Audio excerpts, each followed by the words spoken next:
Hello. नमस्कार प्यारे विद्यार्थियों, मैं अनिक कुमार पांडे एक बार फिर से हाजिर हूं आपके सामने। डिस्ट्रिक्ट एजुकेशन ऑफिस गोपालगंज की तरफ से एक बार फिर से आपका हार्दिक स्वागत और अभिनंदन करता हूं। तो जैसा कि आप सभी जानते हैं कि हमारे क्लास 10th केमिस्ट्री के सेशन चल रहे हैं और जिसमें हमने अपने 3 चैप्टर को कंप्लीट कर लिया है, जिसमें हमने सबसे पहले चैप्टर 1 रासायनिक अभिक्रिया और समीकरण यानी कि केमिकल रिएक्शन और इक्वेशन उसको कंप्लीट किया था। चैप्टर नंबर 2 जो हमारी क्लास 10th केमिस्ट्री का जो सेकंड चैप्टर था एसिड बेसिस एंड सॉल्ट यानी अम्ल क्षारक और लवण, उसको भी हमने कंप्लीट कर लिया है। वहीं अपनी बीती हुई पिछले हफ्ते हमने अपने केमिस्ट्री के third chapter metals and non metals यानी कि धातु और अधातु को भी कंप्लीट कर लिया है। तो आज हम क्लास 10th केमिस्ट्री का एक और चैप्टर स्टार्ट करने वाले हैं।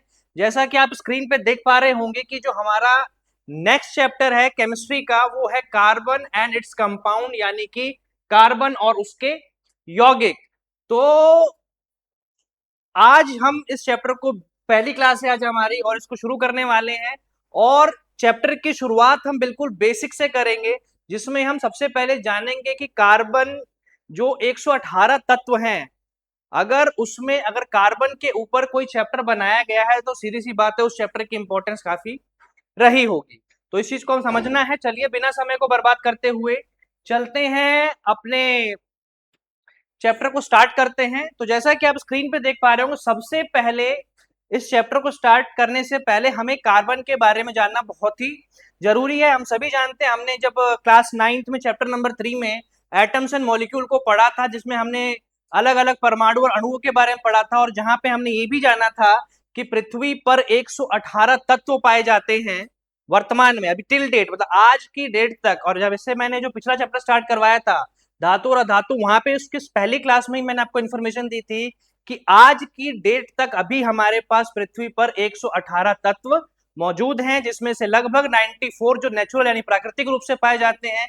जबकि जो उसके बाद के जो हमारे 24 एलिमेंट्स थे, जो 24 तत्व थे, वो सिंथेटिक है, मतलब उन्हें प्रयोगशाला में बनाया गया है। तो उसी में से एक तत्व हमारा कार्बन है, जिसका परमाणु क्रमांक 6 होता है, हम सभी ने पढ़ा है। तो आइए पहले कार्बन के बारे में कुछ जो बेसिक इंफॉर्मेशन है उसको समझते हैं। तो सबसे पहले कार्बन, जिसका प्रतीक सी होता है। कार्बन का सिंबल यानी प्रतीक क्या है? सी। हम कार्बन को सी से डिनोट करते हैं। कार्बन की परमाणु संख्या, अभी थोड़ी देर पहले मैंने आपको बताया था, कार्बन की जो परमाणु संख्या होती है वो 6 होती है। मतलब जो मैंने अभी आपको 118 तत्वों के बारे में बताया, उसमें कार्बन का परमाणु संख्या कितनी है? 6। और हम सबने कक्षा 9 में ये जाना है कि किसी भी तत्व की जितनी परमाणु संख्या होती है उसमें इलेक्ट्रॉनों की संख्या भी उतनी ही होती है। उसके बाद यदि हम इलेक्ट्रॉनिक विन्यास के बारे में बात करें, इसके बारे में भी हमने क्लास 9th में पढ़ा था। तो जो कार्बन का इलेक्ट्रॉनिक विन्यास है 2 4 यानी 2 and 4 होता है, यानी कार्बन की K कक्षा में 2 इलेक्ट्रॉन और L कक्षा में 4 इलेक्ट्रॉन होते हैं। 2 और 4 मिला के हमारे पास टोटल 6, क्योंकि मैंने भी थोड़ी देर पहले आपको बताया था कि जितनी परमाणु संख्या होती है किसी तत्व में उपस्थित इलेक्ट्रॉनों की संख्या भी उतनी होती है। तो ये है। अब आते हैं कार्बन की उपस्थिति कि हमारी पृथ्वी में, और ये एनसीईआरटी से लिया गया डाटा आपके सामने स्क्रीन पे है। इस वक्त जो आपको डाटा स्क्रीन पे दिखाई दे रहा है वो एनसीईआरटी से लिया गया है कि पृथ्वी, हमने अर्थ क्रस्ट की बात की थी पिछले चैप्टर में भी, यानी जो पृथ्वी की भूपर्पटी होती है उसमें कार्बन की जो मात्रा है वो लगभग 0.02, मतलब 0.02%, मतलब लगभग पृथ्वी की भूपर्पटी में जो कार्बन है वो इस मात्रा में पाया जाता है। और ये जो डाटा लिया गया है ये बिल्कुल एनसीईआरटी से लिया गया है। वहीं अगर हम वायुमंडल में बात करें, अगर हम वायुमंडल की अगर बात करें, एटमॉस्फेयर की बात करें, तो उसमें कार्बन डाइऑक्साइड नाम की गैस होती है, हम सभी जानते हैं। और उस कार्बन डाइऑक्साइड का जो प्रतिशत है वो लगभग 0.03 होता है। अब उसके बाद ये थी कार्बन के बारे में बेसिक इंफॉर्मेशन जो अभी तक हम जानते थे, उसको हमने रिवाइज किया है। अब इसके बाद जो बाकी इंफॉर्मेशन आपको स्क्रीन पे दिखाई दे रही है उसके बारे में हम इस चैप्टर में पढ़ने वाले हैं, जिसमें हम ये पढ़ेंगे कि कार्बन का वर्साटाइल नेचर होता है, यानी सर्वोत्मुखी प्रकृति होती है।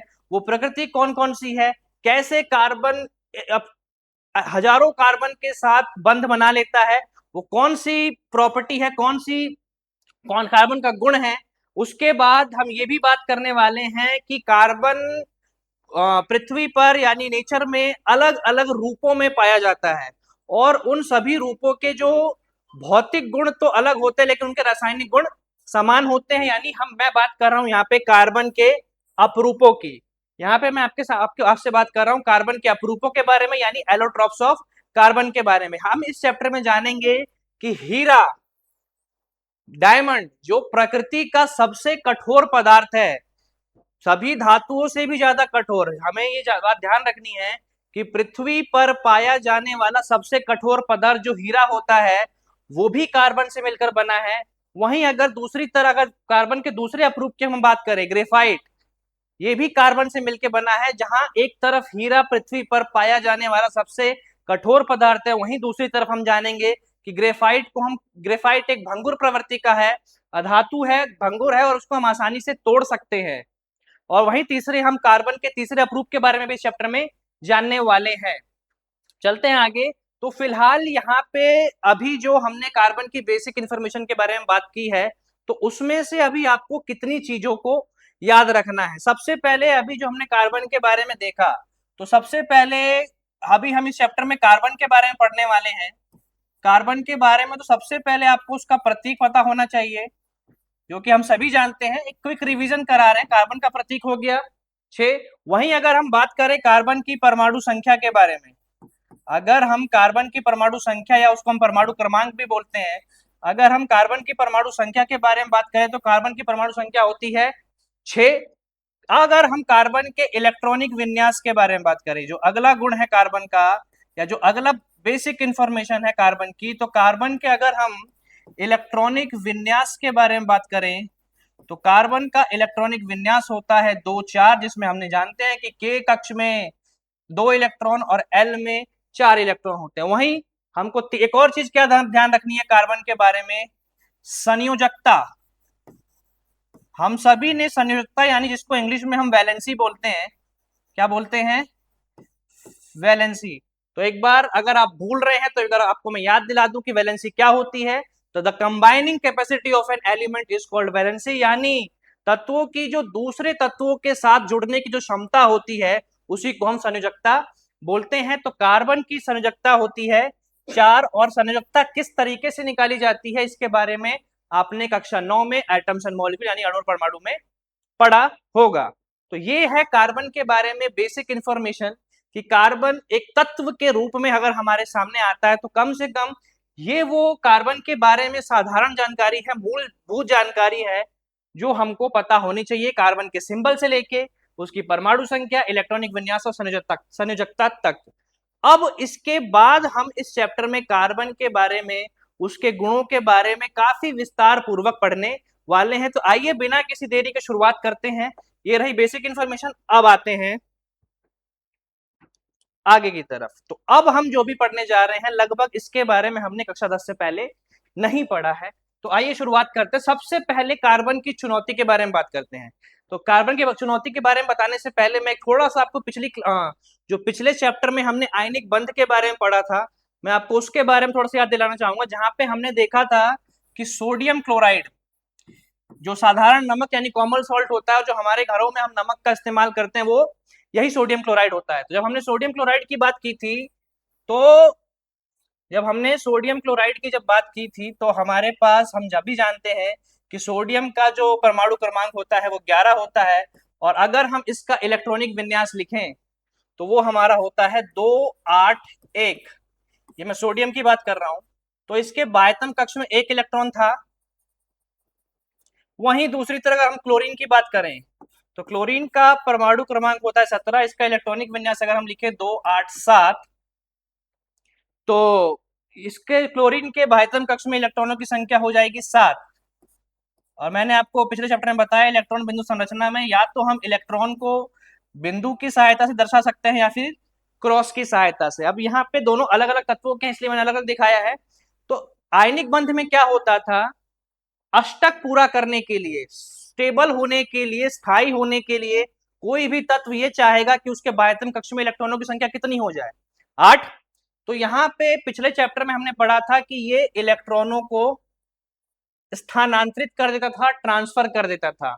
और हमने जाना है कि कैसे इलेक्ट्रॉन के स्थानांतरण से जो बंध बनते हैं, यानी ट्रांसफर ऑफ इलेक्ट्रॉन से जो बॉन्ड बनते हैं, उसे हम आयनिक बॉन्ड या आयनिक बंध कहते हैं। लेकिन अभी हम जानने वाले हैं कार्बन के बारे में। किसके बारे में? कार्बन के बारे में। तो आइए अब हम कार्बन के ऊपर ही बात करते हैं। अभी मैंने आपको बताया था कि कार्बन का जो इलेक्ट्रॉनिक विन्यास होता है 2-4। कार्बन का जो इलेक्ट्रॉनिक विन्यास होता है वो 2-4 होता है। इसका मतलब कार्बन के बायतम कक्ष में जो इलेक्ट्रॉनों की संख्या होगी वो कितनी होगी? 4। तो अब यहाँ पे जानने वाली बात यह है कि किसी भी तत्व के लिए अब कार्बन को स्टेबल होने के लिए 4 इलेक्ट्रॉन चाहिए। या तो ये 4 इलेक्ट्रॉन किसी से ले ले, ग्रहण कर ले, या अब डुप्लेट पूरा कर ले, अपने 4 इलेक्ट्रॉन किसी को दे दे। लेकिन आप हम सबको इस बात को ध्यान रखना है कि ना 4 इलेक्ट्रॉन को लेना आसान है और ना ही 4 इलेक्ट्रॉन को देना आसान है। जैसे अभी थोड़ी देर पहले मैंने सोडियम का केस आपको बताया था कि सोडियम में केवल 1 इलेक्ट्रॉन अधिक था, तो उसने किसको दे दिया, ट्रांसफर कर दिया था, स्थानांतरित किसको कर दिया था? क्लोरीन को। तो जिसमें सोडियम का अष्टक भी पूरा हो गया था और क्लोरीन का अष्टक पूरा हो गया था, तो वहां आयनिक बंध बना था। लेकिन जब यहाँ पे इलेक्ट्रॉनों की संख्या जब 4 हो जाएगी, तो ना 4 इलेक्ट्रॉन को ग्रहण करना आसान है और ना ही 4 इलेक्ट्रॉन को दान करना। यही पॉइंट मैं आपको समझाना चाह रहा था। और वही चीज अगले यहाँ पे दिखी हुई है यहाँ पे कि कार्बन की चुनौती क्या है कि बाह्यतम कक्ष में 4 इलेक्ट्रॉन होने की वजह से उसकी संयोजकता 4 होती है और 4 इलेक्ट्रॉन को ना वो खो सकता है, 4 इलेक्ट्रॉन को ना वो खो सकता है और ना ही 4 इलेक्ट्रॉन को प्राप्त कर सकता है, ना ही वो 4 इलेक्ट्रॉन को प्राप्त कर सकता है। तो अब हमें बीच का रास्ता निकालना पड़ेगा, मतलब कार्बन बीच का रास्ता निकालता है। ना वो 4 इलेक्ट्रॉन को खोएगा, ना वो 4 इलेक्ट्रॉन को प्राप्त करेगा, वो इलेक्ट्रॉन को साझा करेगा। यानी उसके पास जो विकल्प बनता है, साझा का मतलब शेयर करेगा, दूसरे तत्वों के साथ वो शेयर करेगा। तो इसका मतलब यहां से आपको क्या निकल के आया कि कार्बन में जो बंध बनता है वो आयनिक बंध नहीं होता, क्योंकि कार्बन से इलेक्ट्रॉन को ट्रांसफर करना, स्थानांतरित करना संभव नहीं है। तो कार्बन क्या करेगा? ना इलेक्ट्रॉन को खोएगा ना प्राप्त करेगा, वो इलेक्ट्रॉनों को साझा करेगा। और हम सभी को ध्यान रखना है कि वो बंध जो इलेक्ट्रॉन की साझेदारी से बनते हैं, यानी शेयरिंग ऑफ इलेक्ट्रॉन से जिन बॉन्ड का निर्माण होता है, जिन बंधों का निर्माण होता है, उसे हम सहसंयोजी बंध या उसी को हम इंग्लिश में कोवेलेंट बॉन्ड बोलते हैं। तो इस इमेज की आप हेडिंग भी देख पा रहे होंगे कि कार्बन में आबंधन कैसा होता है, सहसंयोजी आबंध होता है, जिसका कारण मैंने आपको बताया कि कार्बन के लिए 4 इलेक्ट्रॉन को खोना भी संभव नहीं है, 4 इलेक्ट्रॉन को प्राप्त करना भी संभव नहीं है। तो वो 4 इलेक्ट्रॉनों को साझा करता है और इलेक्ट्रॉनों की साझेदारी से बनने वाले बंध ही कहलाते हैं सहसंयोजी बंध, जिसे हम इंग्लिश में कोवेलेंट बॉन्ड बोलते हैं। इसके गुण के बारे में हम चर्चा करेंगे, लेकिन उससे पहले मैं आपको पहले सहसंयोजी बंध के बारे में कुछ बताना चाहूंगा और एक एक करके सहसंयोजी बंध के प्रकार भी हम देखने वाले हैं कि कैसे एकल सहसंयोजी बंध बनता है, कैसे द्विसहसंयोजी बंध बनता है, कैसे त्रिसहसंयोजी बंध बनता है, वो हम आज डिस्कस करने वाले हैं। उसके बाद अंत में जिस प्रकार हमने पिछले चैप्टर में आयनिक आबंधों के गुण के बारे में भी पढ़ा था, तो यहाँ पे हम सहसंयोजी आबंधों के गुण के बारे में पढ़ेंगे। लेकिन उससे पहले मैं थोड़ा सहसंयोजी बंध के बारे में आपको कुछ चीजें क्लियर करना चाहूंगा। आइए शुरुआत करते हैं। तो पिछली स्लाइड में हम इतना तो समझ गए कि जो इलेक्ट्रॉनों की साझेदारी से आबंध बनते हैं उन्हीं को हम सहसंयोजी आबंध बोलते हैं। तो पेपर में अगर परीक्षा अगर अब आते हैं बोर्ड एग्जाम के पॉइंट ऑफ व्यू से, तो अगर आपके परीक्षा में आपसे प्रश्न पूछता है कि सहसंयोजी बंध किसे कहते हैं या सहसंयोजी बंध क्या होता है, तो आइए पहले डेफिनेशन या परिभाषा को देखते हैं। जब दो परमाणु इलेक्ट्रॉन की साझेदारी का मतलब शेयरिंग करते हैं, तो उनके बीच बनने वाले आबंध को सहसंयोजी आबंध कहते हैं। देखिए अंतर समझते हुए कीजिएगा, पिछले चैप्टर में जिस आबंध की हमने बात की थी वो आयनिक आबंध था। आयनिक आबंध कैसे बनता था? इलेक्ट्रॉनों के आदान प्रदान से। किससे बनता था? इलेक्ट्रॉनों के आदान प्रदान से, यानी ट्रांसफर ऑफ इलेक्ट्रॉन से। जबकि हम सहसंयोजी बंध की अगर हम बात करें तो सहसंयोजी बंध कैसे बनता है? सहसंयोजी बंध बनता है इलेक्ट्रॉनों की साझेदारी से, यानी कि शेयरिंग ऑफ इलेक्ट्रॉन से। उम्मीद है ये पॉइंट आपको क्लियर होगा। इलेक्ट्रॉनों की साझेदारी, साझेदारी क्यों होती है? क्योंकि अष्टक तो पूरा करना है। अब वो या तो इलेक्ट्रॉनों के आदान प्रदान से पूरा हो जाए या इलेक्ट्रॉनों की साझेदारी से हो जाए। तो एक चीज और हमें ध्यान रखना है, जनरली सामान्यतः जो हमारा सहसंयोजी बंध है वो किसके बीच में बनता है? जनरली जो हमारा सहसंयोजी बंध है वो बनता है अधातुओं के बीच, यानी कि नॉन मेटल्स के बीच। किस किसके बीच? नॉन मेटल के बीच। इसको हमको याद रखना है। अब आते हैं सहसंयोजी आबंध के प्रकार के ऊपर। किसके ऊपर आते हैं? सहसंयोजी आबंध के प्रकार के ऊपर। तो जैसा कि आप यहाँ पे स्क्रीन पे देख पा रहे होंगे कि सहसंयोजी आबंध जो होते हैं वो कितने प्रकार के होते हैं? 3 प्रकार के होते हैं। पहला है एकल सहसंयोजी बंध, जिसको हम इंग्लिश में सिंगल बॉन्ड बोलते हैं। दूसरा प्रकार है द्विसहसंयोजी बंध, जिसे हम इंग्लिश में डबल बॉन्ड बोलते हैं। और तीसरा प्रकार है त्रिसहसंयोजी आबंध या त्रिसहसंयोजी बंध, जिसे हम इंग्लिश में ट्रिपल बॉन्ड बोलते हैं। उसके कुछ उदाहरण के बारे में बात करेंगे, लेकिन पहले आइए समझते हैं कि ये एकल बंध, द्विबंध और त्रिबंध जो 3 प्रकार अभी हम यहाँ पे स्क्रीन पे देख रहे हैं वो है क्या। तो मैंने आपके लिए तीनों ही प्रकारों के लिए अलग अलग से परिभाषा और उदाहरण आपके लिए रखे हैं। तो जैसा कि आप स्क्रीन पर देख पा रहे होंगे, शुरुआत करते हैं हम सहसंयोजी बंध के पहले प्रकार से। कैसे शुरुआत कर रहे हैं? सहसंयोजी बंध के पहले प्रकार से, जिसे बोलते हैं एकल सहसंयोजी बंध या सिंगल कोवेलेंट बॉन्ड भी हम इसको बोल सकते हैं। आइए, जब दो परमाणुओं के बीच एक इलेक्ट्रॉन युग्म, युग्म का मतलब होता है जोड़ा। अगर आप जोड़ों की बात करेंगे तो एक जोड़ा जिसमें 2 इलेक्ट्रॉन होंगे। तो जब दो परमाणुओं के बीच एक इलेक्ट्रॉन युग्म की साझेदारी होती है तो उसे हम एकल सहसंयोजी आबंध कहते हैं। अभी मैं उदाहरण के हिसाब से बताऊंगा आपको। जैसा कि आप यहाँ पे स्क्रीन पर देख पा रहे होंगे कि हाइड्रोजन यहाँ पे, तो H2 जो है हमारा, H2 का जो अणु है उसमें 2 हाइड्रोजन होते हैं। दोनों ही हाइड्रोजन के पास एक एक इलेक्ट्रॉन होता है, क्योंकि हम सभी जानते हैं कि हाइड्रोजन का परमाणु क्रमांक है वो 1 है। कितना होता है? हाइड्रोजन का जो परमाणु क्रमांक है वो 1 होता है। और एक परमाणु क्रमांक का क्या मतलब है? एक परमाणु क्रमांक का मतलब ये है कि उसमें इलेक्ट्रॉनों की संख्या भी कितनी होगी? 1। तो ध्यान दीजिएगा, हाइड्रोजन के लिए ऑक्टेट यानी अष्टक पूरा कर पाना संभव नहीं होता। तो हाइड्रोजन डुप्लेट पूरा करता होता है, यानी 2 इलेक्ट्रॉनों को पूरा करता है। अब 2 इलेक्ट्रॉनों को पूरा करने के लिए उसे 1 इलेक्ट्रॉन की और आवश्यकता है। दोनों ही हाइड्रोजन के पास एक एक इलेक्ट्रॉन है। दोनों ही हाइड्रोजन के पास एक एक इलेक्ट्रॉन है। तो दोनों ही अपने इलेक्ट्रॉन को साझा कर लेते हैं और शेयर कर लेते हैं। क्या कर लेते हैं? साझा और शेयर कर लेते हैं। और इस प्रकार से जिस बंध का निर्माण होता है उसे बोलते हैं एकल बंध। तो यहाँ पे आप समझ पा रहे होंगे,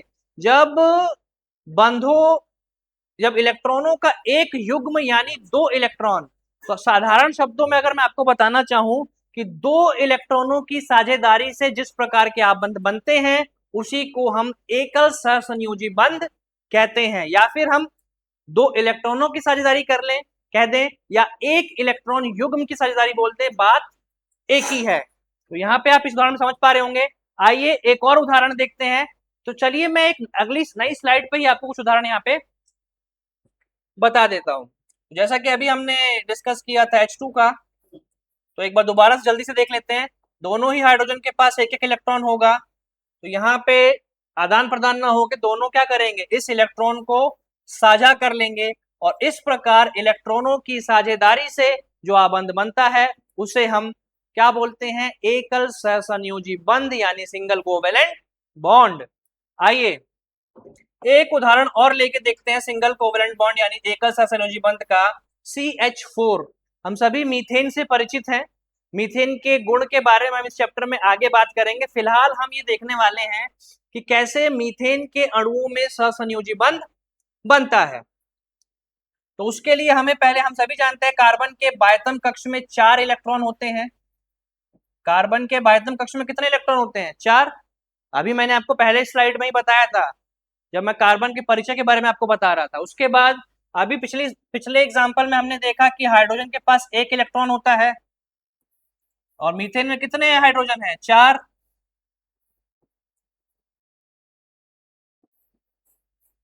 और मैं फिर से आपके सामने एक चीज रिपीट करना चाहूंगा कि हाइड्रोजन अपना अष्टक यानी ऑक्टेट नहीं डुप्लेट पूरा करता है, जहां इस उदाहरण में कार्बन अपना अष्टक यानी ऑक्टेट पूरा करेगा। तो कैसे करेगा?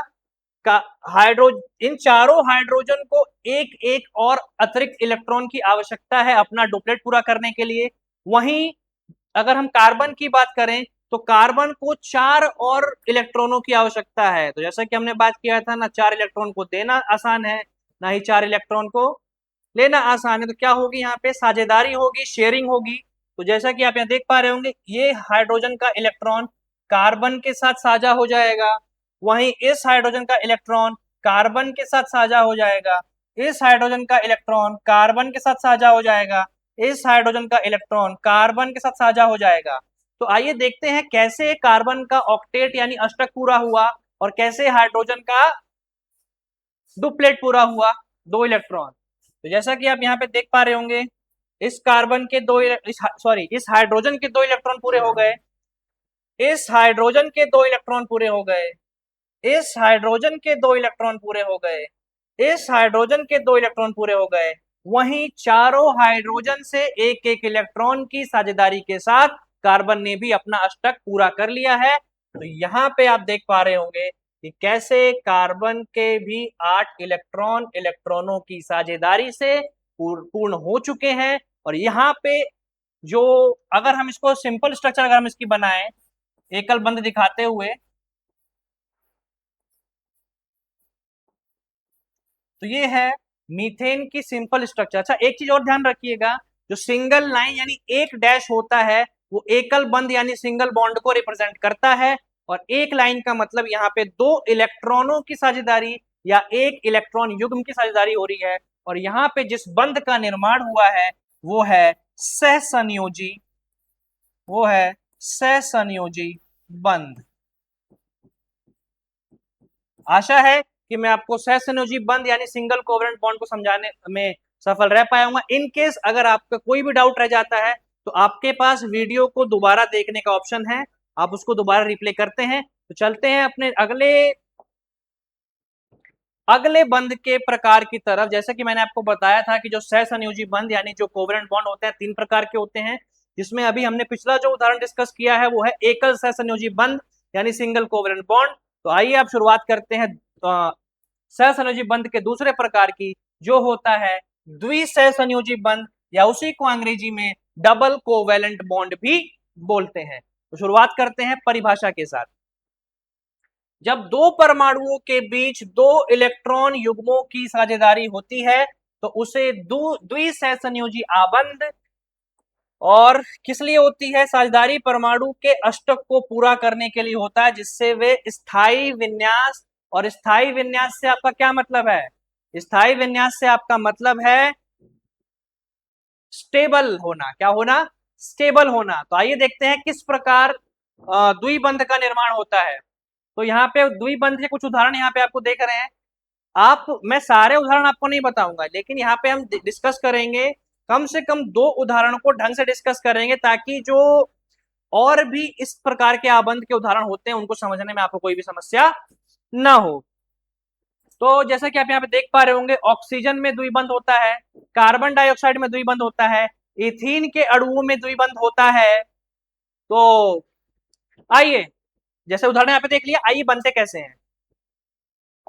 तो पहला उदाहरण मैं आपके सामने लेता हूं डाई ऑक्सीजन यानी ऑक्सीजन गैस का। किसका?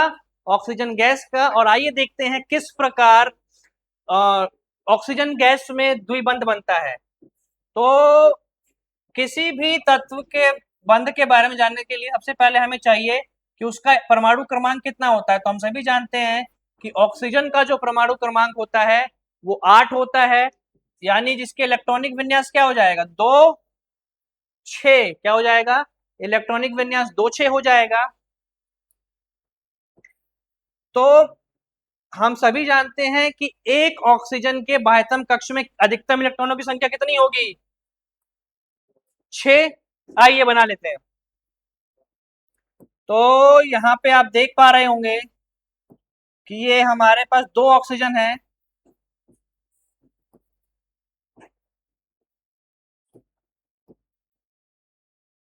यहां पर 2 ऑक्सीजन है। तो अब दोनों ऑक्सीजन को कितने कितने इलेक्ट्रॉनों की आवश्यकता है, अपना अष्टक या ऑक्टेट पूरा करने के लिए दोनों ही ऑक्सीजन को दो दो इलेक्ट्रॉनों की आवश्यकता है, दो दो इलेक्ट्रॉनों की आवश्यकता है। तो ये दोनों क्या करेंगे, क्या इलेक्ट्रॉनों का आदान प्रदान करेंगे, नहीं, यहां पर भी इलेक्ट्रॉनों की साझेदारी होगी। तो ये दोनों ऑक्सीजन अपने 2 इलेक्ट्रॉनों को क्या कर लेंगे, साझा कर लेंगे, और इस प्रकार से इन दोनों ऑक्सीजन के अणुओं के बीच जो आबंध होगा उसे हम सहसंयोजी आबंध, और सहसंयोजी आबंध भी कैसा आबंध, द्विसहसंयोजी आबंध या डबल कोवेलेंट बॉन्ड हम उसको बोलते हैं। तो जैसा कि मैंने अभी आपको परिभाषा में क्या बताया था, जब दो परमाणुओं के बीच 2 इलेक्ट्रॉन युग्मों की साझेदारी, 2 इलेक्ट्रॉन युग्म से क्या मतलब है, ध्यान दीजिएगा, अगर युग्म की बात करेंगे तो 2 युग्म यानी 2 जोड़े होंगे, अगर नंबर की बात करेंगे तो 4 इलेक्ट्रॉनों की साझेदारी से, जिसमें 2 इस ऑक्सीजन के 2 उस ऑक्सीजन के, तो इसीलिए हम या 2 युग्म बोलेंगे या 4 इलेक्ट्रॉनों की साझेदारी से जो आबंध बनते हैं उसे हम द्विसहसंयोजी आबंध या डबल कोवेलेंट बॉन्ड बोलते हैं। तो यहाँ पे जो आबंध बन रहा है, जैसा कि आप देख पा रहे होंगे, इस ऑक्सीजन का भी अष्टक यानी ऑक्टेट पूरा, इस ऑक्सीजन का भी अष्टक यानी ऑक्टेट पूरा। तो यहाँ पे जो 2 ऑक्सीजन के अणुओं के बीच जो आबंध बना है वो कैसा आबंध है, द्विसहसंयोजी आबंध। आइए मैं आपको एक और उदाहरण के साथ द्विसहसंयोजी आबंध को समझाने का प्रयास करता हूं। और अब हम सबसे कॉमन एग्जाम्पल जो हम सभी जानते हैं, कार्बन डाइऑक्साइड, कार्बन डाइऑक्साइड के बारे में हम सभी जानते हैं। और थोड़ी देर पहले मैंने आपको बताया था कि कार्बन का जो इलेक्ट्रॉनिक विन्यास होता है 2 4, क्योंकि जो उसका परमाणु संख्या है वो 6 होती है, तो उसमें इलेक्ट्रॉनों की संख्या भी 6 होगी, और इलेक्ट्रॉनों की संख्या 6 होगी तो हम उसका इलेक्ट्रॉनिक विन्यास लिखेंगे 2 4। ठीक उसी प्रकार अगर हम ऑक्सीजन की बात करें तो ऑक्सीजन का जो परमाणु क्रमांक होता है वो 8 होता है, और अगर हम ऑक्सीजन का इलेक्ट्रॉनिक विन्यास लिखेंगे तो वो होगा 2 6, यानी जो ऑक्सीजन के बाह्यतम कक्ष में अधिकतम इलेक्ट्रॉनों की जो संख्या होगी वो होगी 6। लेकिन फिलहाल हमें आना है कार्बन डाइऑक्साइड पे कि कैसे कार्बन डाइऑक्साइड पे द्विसहसंयोजी आबंध होता है।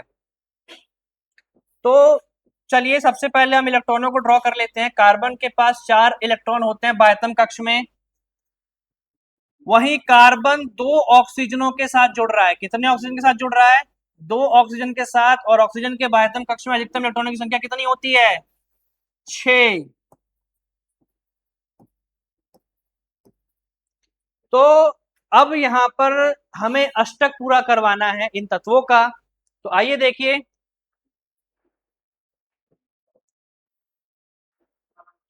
इन 2 इलेक्ट्रॉनों की साझेदारी से, यानी यहाँ पे 2 इसके इलेक्ट्रॉन 2 इसके इलेक्ट्रॉन, यानी यहाँ पे इलेक्ट्रॉन 4, यानी 2 इलेक्ट्रॉन युग्म की साझेदारी से इस ऑक्सीजन का क्या पूरा हो गया, ऑक्टेट यानी अष्टक। वहीं अगर हम दूसरी तरफ बात करें,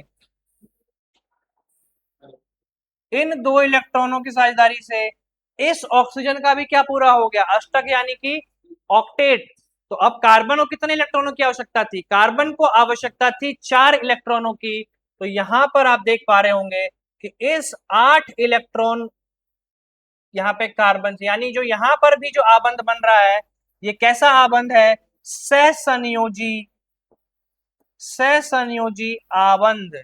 कैसा आबंध है, सहसंयोजी आबंध, या इसी को हम डबल कोवेलेंट बॉन्ड भी बोलते हैं। तो ये आप उदाहरण समझ पा रहे होंगे। तो चलते हैं इधर। ठीक इसी प्रकार यहाँ पे इथीन का भी एक उदाहरण आप घर पे प्रैक्टिस करके देख सकते हैं, जिसमें आप कार्बन के, जहां पे 2 कार्बन 4 हाइड्रोजन के साथ जुड़ते हैं। चलिए तो आते हैं आबंधों के आबंधों के तीसरे प्रकार की तरफ किस पे आते हैं? आबंधों के तीसरे प्रकार की तरफ आते हैं, जो है त्रिसहसंयोजी आबंध। जो है त्रिसहसंयोजी आबंध, जिसे हम इंग्लिश में बोलते हैं ट्रिपल कोवेलेंट बॉन्ड। क्या होता है? Triple covalent bond. तो आइए परिभाषा शुरुआत करते हैं। जब दो परमाणुओं के बीच 3 इलेक्ट्रॉन युग्मों की साझेदारी, यानी जब दो परमाणुओं के बीच 3 इलेक्ट्रॉन युग्म, ध्यान दीजिएगा 3 इलेक्ट्रॉन युग्म यानी 3 जोड़े। 3 इलेक्ट्रॉन युग्म का क्या मतलब है? 3 जोड़े, और 3 जोड़ों से हमारा क्या मतलब है? 6 इलेक्ट्रॉनों की साझेदारी। तो यहाँ पे उदाहरण आप देख पा रहे होंगे, नाइट्रोजन हमारे पास है, एसिटाइलिन हमारे पास है, कार्बन मोनोऑक्साइड हमारे पास है। लेकिन मैं आपको एक बार ड्रॉ करके दिखाऊंगा कि किस प्रकार नाइट्रोजन में क्या होता है, किस प्रकार नाइट्रोजन में त्रिसहसंयोजी बंध यानी ट्रिपल कोवेलेंट बॉन्ड बनता है। आइए देखते हैं। N2 हमारा उदाहरण हो गया, क्या? N2। तो हम सभी को इलेक्ट्रॉन बिंदु संरचना बनाने से पहले हम सभी जानते हैं नाइट्रोजन का जो परमाणु क्रमांक होता है, यानी जो एटॉमिक नंबर ऑफ नाइट्रोजन होता है, वो होता है 7। कितना होता है? 7। यानी इसका इलेक्ट्रॉनिक विन्यास हो जाएगा 2 5। यानी नाइट्रोजन के बाह्यतम कक्ष में जो अधिकतम इलेक्ट्रॉनों की संख्या है वो कितनी होती है? नाइट्रोजन के बाह्यतम कक्ष में जो अधिकतम इलेक्ट्रॉनों की संख्या होती है वो होती है 5।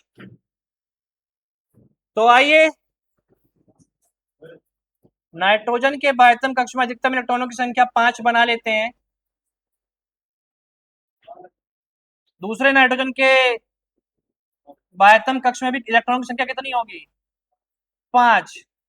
तो नाइट्रोजन को अपना अष्टक पूरा करने के लिए, नाइट्रोजन को अपना अष्टक पूरा करने के लिए 3 इलेक्ट्रॉनों की और आवश्यकता है। कितने इलेक्ट्रॉनों की और आवश्यकता है?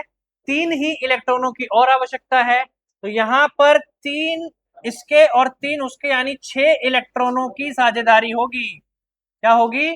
6 इलेक्ट्रॉनों की साझेदारी होगी। और इस प्रकार 6 इलेक्ट्रॉन यानी कि 3 इलेक्ट्रॉन युग्म की साझेदारी से जिस प्रकार के बंध बना यहाँ पे, इसी बंध को हम बोलते हैं त्रिसहसंयोजी बंध, जिसमें इस नाइट्रोजन के भी 8 इलेक्ट्रॉन पूरे हो गए, इस नाइट्रोजन के भी 8 इलेक्ट्रॉन पूरे हो गए, और इन दो नाइट्रोजन के परमाणुओं के बीच जो बंध बना है, इसी को हम बोलते हैं त्रिसहसंयोजी आबंध यानी कि ट्रिपल कोवेलेंट बॉन्ड।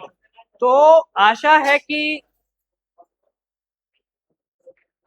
कि यहाँ पर जो आपके पास अभी हमने जो कार्बन के सहसंयोजी आबंधों के बारे में जो हमने पढ़ा है, कार्बन के सहसंयोजी आबंधों के बारे में हमने पढ़ा है, वो तीनों ही प्रकार आपको क्लियर होंगे। तो आज हमने क्या क्या पढ़ा? कार्बन का परिचय हमने देख लिया है। कार्बन में जो सहसंयोजी आबंध बनता है, जो सहसंयोजी आबंध भी कितने प्रकार का होता है? वो सहसंयोजी आबंध भी 3 प्रकार का होता है, जिसमें हमने सबसे पहले देखा एकल सहसंयोजी बंध, द्विसहसंयोजी बंध और त्रिसहसंयोजी बंध। ठीक है, जहां पे हमने ये देखा कि 2 इलेक्ट्रॉनों की साझेदारी से जो बंध बनता है उसे एकल सहसंयोजी बंध बोलते हैं, या एक इलेक्ट्रॉन युग्म, अगर हम यार 2 इलेक्ट्रॉन की साझेदारी बोल दें या एक इलेक्ट्रॉन युग्म की साझेदारी बोलते हैं, तो वो सब क्या बनेगा? उससे एकल सहसंयोजी बंध। वहीं 4 इलेक्ट्रॉनों की साझेदारी से जो बंध बनता है, यानी 2 इलेक्ट्रॉन युग्म की साझेदारी से जो बंध बनता है, उसे हम द्विसहसंयोजी बंध या डबल कोवेलेंट बॉन्ड बोलते हैं। वहीं तीसरी तरफ अगर हम तीसरे प्रकार पे अगर आए, तो जो 6 इलेक्ट्रॉनों की साझेदारी से या 3 इलेक्ट्रॉन युग्म की साझेदारी से जो बंध बनता है, उसे हम त्रिसहसंयोजी बंध बोलते हैं। अब यहां से हम शुरुआत करेंगे अपनी अगली क्लास में, जिसमें हम नेक्स्ट क्लास में जो कार्बन के अपरूप हैं, मैंने आपको बताया था जब कोई तत्व एक से अधिक भौतिक रूपों में जब वो पाया जाता है, जिसके रासायनिक गुण क्या होते हैं? समान। और शुरुआत में मैंने जिक्र भी किया था कि हीरा यानी डायमंड, ग्रेफाइट और फुलरेन, ये तीनों ही कार्बन से बने हैं, लेकिन तीनों के भौतिक गुणों में काफी अंतर पाया जाता है। वो अंतर क्या होता है अपनी नेक्स्ट क्लास में हम काफी डिटेल में डिस्कस करने वाले हैं। तो रिवीजन करते रहिए, जो चैप्टर हमारे हो चुके हैं उसको भी दोहराइए, और आपके पास वीडियो को बार बार देखने का ऑप्शन अवेलेबल है, तो रिवीजन करते रहिए। और आज हमने अपना कार्बन और यौगिक का पार्ट 1 कंप्लीट कर लिया है। फिर अगली क्लास में आपसे मिलेंगे कार्बन एंड इट्स कंपाउंड यानी कार्बन और यौगिक के अगले पार्ट यानी भाग 2 के साथ। तब तक के लिए अपना बहुत ध्यान रखिए। धन्यवाद।